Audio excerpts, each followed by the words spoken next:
Familia, buenas noches. Buenas noches. El título de la enseñanza de hoy es Volver al lodo. Amado Padre, te damos gracias, Señor, por permitirnos estar reunidos aquí en familia. Gracias por una noche más, Señor, aprendiendo a través de tu palabra. Gracias porque eres tú, Padre Santo, quien con tu infinito amor nos guías hacia ti para acercarnos cada vez más a ti, Señor. Te doy las gracias, Padre Santo, en el nombre de tu Hijo Jesucristo, y declaramos tu palabra. Amén. Amén. Bueno, volver al lodo. Vamos a ir a 2 de Pedro 2.22. 2 de Pedro 2.22. Hay un viejo proverbio que dice, el perro vuelve a su vómito, y otro que dice, la puerca lavada vuelve a revolcarse en el lodo. Así les pasa a esas personas. Amén. Aquí está diciendo, haciendo referencia de volver a la inmundicia. Entonces habla del perro que vuelve a su vómito y de la puerca lavada que vuelve a revolcarse en el lodo. Es decir, volver a la inmundicia. Y dice que así les pasa a esas personas. ¿A qué personas se refiere? Vamos a verlo en el versículo 1. Todo este capítulo 2 está hablando sobre dos tipos de personas. Y vamos a ver cuáles son estos dos tipos de personas que vuelven a su vómito, que se vuelven a revolcar en el lodo. Vamos a leer versículo 1 de 2 de Pedro capítulo 2. Pero así como en el pasado hubo falsos profetas, entre ustedes surgirán falsos maestros, que veladamente les mentirán acerca de Dios y hasta negarán al mismo Señor que los salvó. La condenación de los tales será repentina y terrible. Amén. Entonces el primer grupo de personas, este primer tipo de personas que vuelven al lodo, que vuelven al vómito como los perros, o vuelven al lodo como los sardos que se han limpiado, son estos falsos maestros. Comienza en la Reina Valera, dice así, pero hubo también falsos profetas entre el pueblo. O sea, no es de extrañar que hayan falsos también maestros. Si hubo falsos profetas en el pueblo antiguo, pues también habrán falsos maestros ahora. Y dice, como habrá entre vosotros falsos maestros, que introducirán encubiertamente. Otras versiones dicen veladamente, con disimulo, con astucia, sin que se den cuenta. Herejías destructoras. Esta palabra herejías destructoras en otras versiones habla de sectas de perdición, ideas dañinas, enseñanzas falsas y peligrosas, mentiras acerca de Dios. Entonces lo que hacen estos hombres, estos falsos maestros, es de manera disimulada introducir en el cuerpo de Cristo, dentro de la iglesia, ideas erradas, mentiras acerca de Dios. Y dice, y aún negarán al Señor que los rescató. Otras versiones dicen, se atreverán incluso a negar al mismo Señor. Y otra dice, y hasta dirán que Jesucristo no es capaz de salvar. O sea, vienen a corromper, a destruir. Por eso habla de herejías destructoras. Y dice, atrayendo sobre sí mismo destrucción repentina. O sea, estos ya están condenados y la ira de Dios vendrá sobre ellos. Entonces aquí está hablando de falsos maestros, hombres que se hacen pasar como cristianos, como maestros cristianos, a enseñar falsa doctrina, a enseñar cosas erradas de parte de Dios, a enseñar mentiras acerca de Dios, y de esta manera hacen que las personas se pierdan. Son llevados a caminos de engaño, caminos de destrucción. Y la siguiente tipo de personas que vuelven al vómito como los perros y que se revuelcan sobre el lodo como los puercos recién lavados, lo encontramos en el versículo 2. Vamos al versículo 2 que nos dice. Pero muchos imitarán su vida perversa, y esto hará que se hable mal del camino de la verdad. La Reina Valera dice, muchos seguirán sus disoluciones. O sea, los que siguen a estos falsos maestros son también de los que hace aquí referencia a la palabra de Dios, que vuelven a su vómito, que son como puercos lavados que vuelven a revolcarse en el lodo, vuelven a la inmundicia.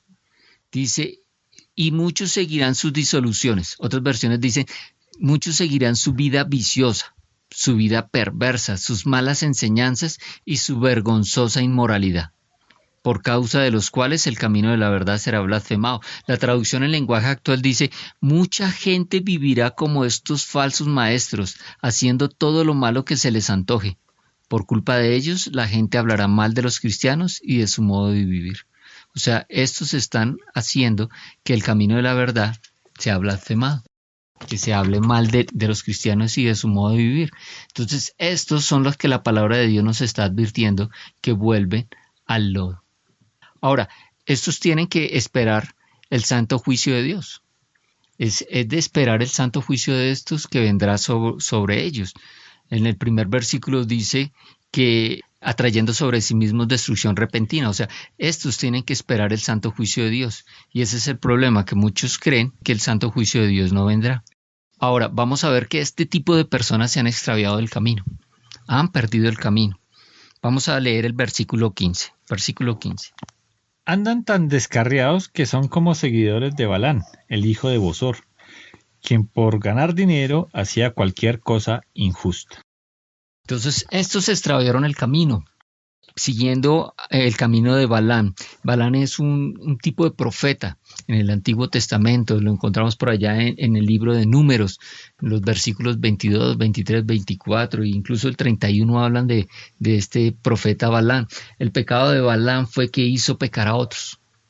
Ese fue el gran pecado de que hizo pecar a otros. Como consecuencia de ese pecado, 21,000 hombres judíos fueron asesinados. Este es un pecado soberbio. Hacer pecar a otros es un pecado soberbio que causa destrucción. Ahora, mire lo que dice el versículo 20 y 21. Y si una persona que había escapado de la contaminación del mundo, por haber conocido a nuestro Señor y Salvador Jesucristo, vuelve a caer en ella, queda peor que antes. Mejor le hubiera sido no haber conocido el camino recto, que después de haberlo conocido, hacer a un lado el santo mandamiento que le fue dado. Santo mandamiento que le fue dado. Entonces aquí está hablando de estas personas que pierden a propósito, pierden la dirección, pierden el rumbo, se extravían con culpa, se extravían a propósito. Entonces a estas personas dice la palabra de Dios, mejor hubiera sido que no hubieran conocido el camino de justicia. ¿Por qué qué? Porque la apostasía es peor que la ignorancia. Es peor conocer la fe en Cristo, conocer la luz de salvación y rechazarla. Aborrecerla. Es como darle la espalda a Dios. Es como rechazar a Dios. Rechazar el camino de verdad es rechazar a Dios. En cambio, mientras están en la ignorancia, están rechazando a Dios, pero lo ignoran. Igual tienen culpa, pero el castigo va a ser peor para los que rechazan a Dios. Ahora vamos a ir a 2 Corintios 11:3, que nos habla sobre estos que han extraviado el camino.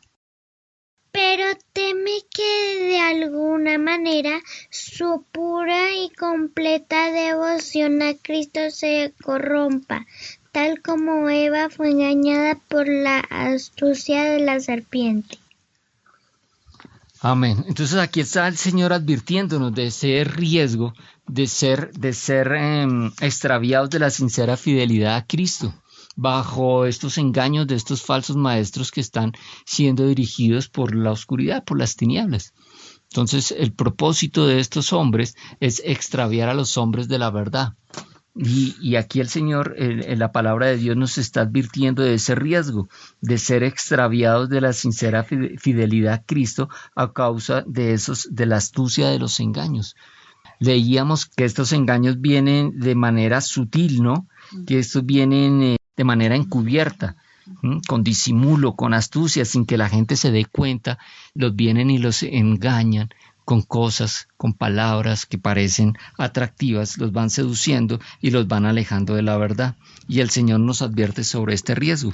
Ahora vamos a ir a 2 de Juan, capítulo 1, versículo 9.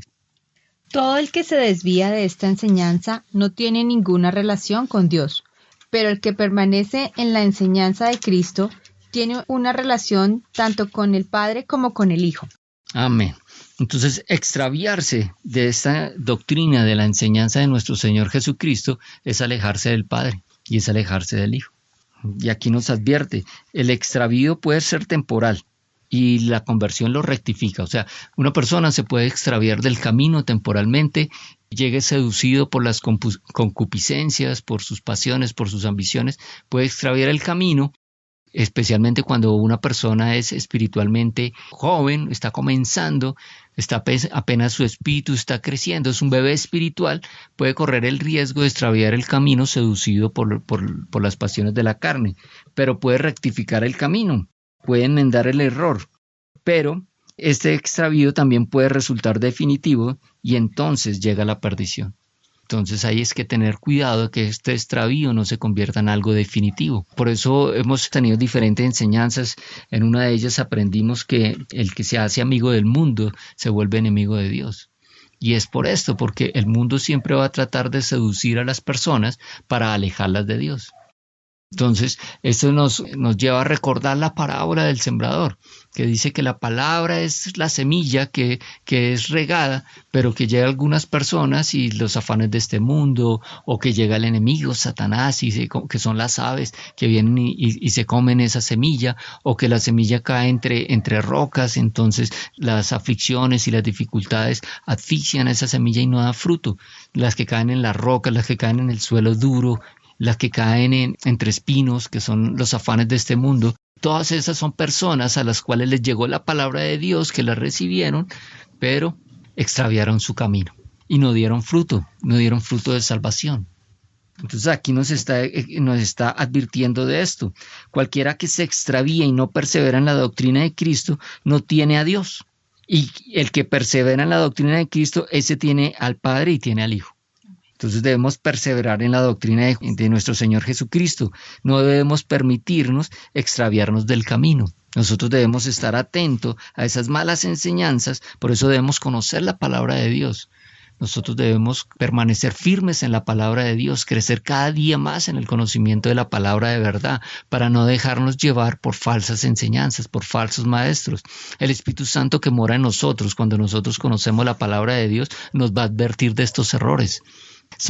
Es como un termómetro dentro de nuestro cuerpo que nos va avisando, nos va anunciando. Es un sensor que nos dice cuando hay algo que está fuera de la palabra de Dios.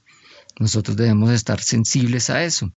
Ahora hablamos del juicio, del santo juicio de Dios. Estas personas que perseveran en su error, en su desvío de la verdad, en su extravío del camino, pues estas personas van a recibir el justo juicio de Dios. Vamos a ir a Números 14:18. Números 14:18.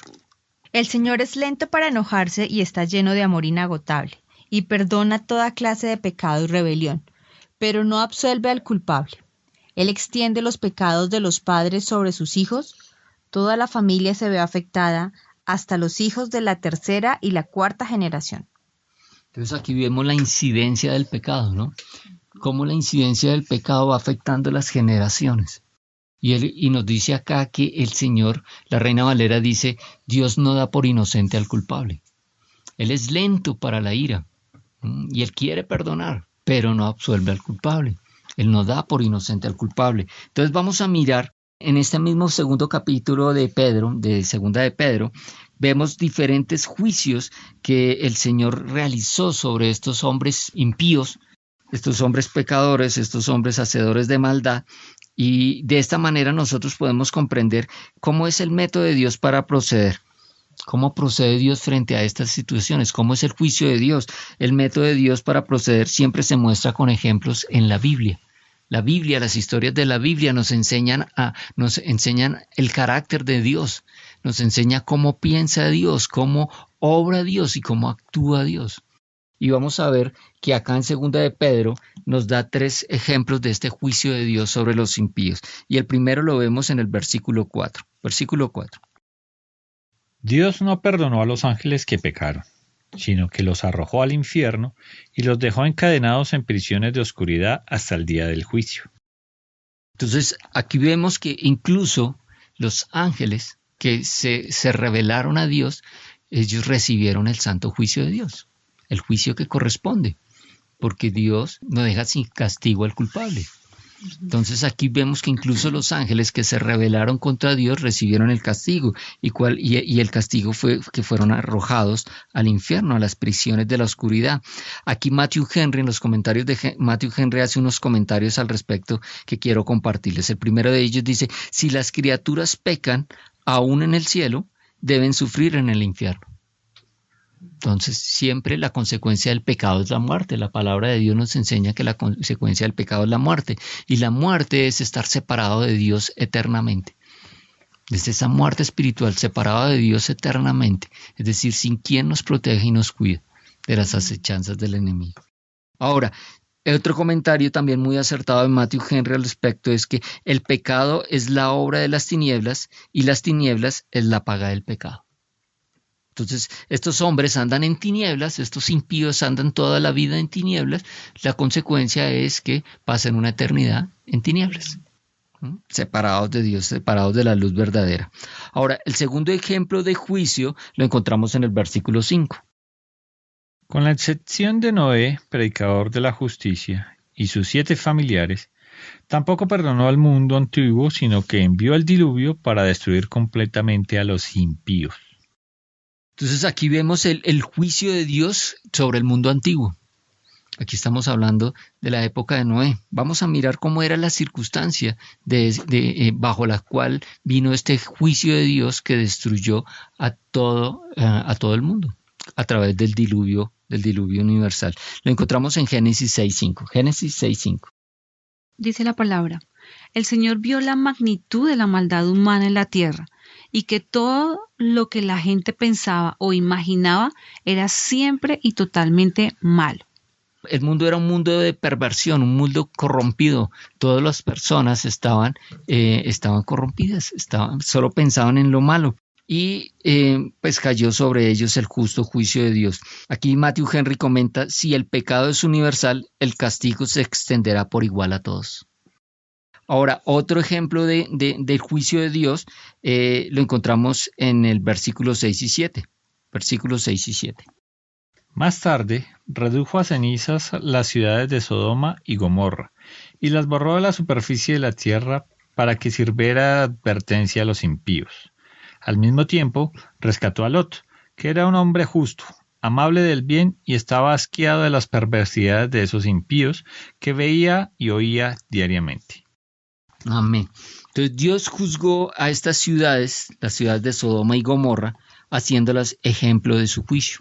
Podemos ver en estas ciudades el juicio de Dios como obra, la destrucción total. Ahora, dice acá que Dios libró a Lot y habla de Lot como un hombre justo. Mira lo que dice el versículo 9 de 2 de Pedro capítulo 2. No cabe duda entonces que el Señor sabrá rescatar de las tentaciones a los que viven como Él quiere, y reservará a los injustos para castigarlos el día del juicio. Entonces el castigo está reservado a los injustos, el castigo está reservado a los impíos, el castigo está reservado a los pecadores, y el pecado es no creer en nuestro Señor Jesucristo y obedecerle. Entonces estos hombres que se hacen pasar por cristianos para enseñar una mala doctrina, que seducen a otros hombres que tienen eso ya lo aprendimos también en otra enseñanza, ese comezón de oídos, les dicen lo que ellos quieren oír, los seducen con estas fantasías, con estas malas enseñanzas, con esas malas doctrinas. Incluso dice acá la palabra de Dios que niegan al Señor que los rescató. Entonces estos no pueden esperar cosa diferente que el justo juicio de Dios. Pero los que hemos creído en nuestro Señor Jesucristo, los que hacemos su voluntad, seguimos el camino de Dios, reconocemos nuestros pecados cuando cometemos el error, cuando caemos en la falla, y humildemente nos sometemos al Señor, nos humillamos, como fue la enseñanza de ayer, humillados al Señor. Cuando nosotros reconocemos que necesitamos de Cristo, de nuestro Señor y Salvador, y cuando empezamos a vivir una vida conforme a su voluntad, alejándonos del mal y haciendo lo que al Señor le gusta, pues nosotros tenemos la confianza, la certeza que nos da su palabra de que nosotros seremos librados de estos juicios del Dios. Vamos a ir a 1 Corintios 10:13. Las tentaciones que nosotros atraviesan, y Dios es fiel, no permitirá que la tentación sea mayor de lo que pueda soportar. Cuando sean tentados, Él les mostrará una salida para que puedan resistir. Amén. Entonces el Señor siempre nos mostrará una salida y no permitirá que la tentación sea mayor. Entonces nosotros podemos estar confiados en nuestro Señor Jesucristo. Para terminar, vamos a ir a Santiago 5, versículos 19 al 20. Dice la palabra: mis amados hermanos, si alguno de ustedes se aparta de la verdad y otro lo hace volver, pueden estar seguros de que quien haga volver al pecador de su mal camino, salvará a esa persona de la muerte y traerá como resultado el perdón de muchos pecados. Amén. Entonces nosotros debemos insistir, persistir en llevar la buena palabra, la sana doctrina, la buena enseñanza de Dios para ayudar a las personas que están en su error a rectificar ese error y rectificar el camino. Aquellos que han extraviado, aquellos que aún andan extraviados de la verdad, nosotros tenemos la obligación, el compromiso y la responsabilidad delante de Dios de transmitirles la verdad, de llevarles la verdad, de insistir con la palabra de Dios para que ellos rectifiquen su camino. Amado Padre, te damos gracias, Señor, por tus enseñanzas. Gracias, Padre Santo, Señor, porque tú nos has mostrado que debemos perseverar en la verdad, que debemos permanecer firmes en la verdad que hemos creído, la verdad de tu palabra, la verdad de tu Hijo Jesucristo, Señor. Padre Santo, te damos gracias porque tú nos aferras cada día más a través de tus enseñanzas, de tu palabra, Señor. Te pedimos que tu Santo Espíritu nos siga encaminando en la verdad, nos siga guiando, Señor, para que podamos hacer tu voluntad, para que a través de nosotros muchas personas puedan conocer el Evangelio y vean la luz de la salvación de tu Hijo amado. Te damos gracias en el nombre de tu Hijo Jesucristo. Amén.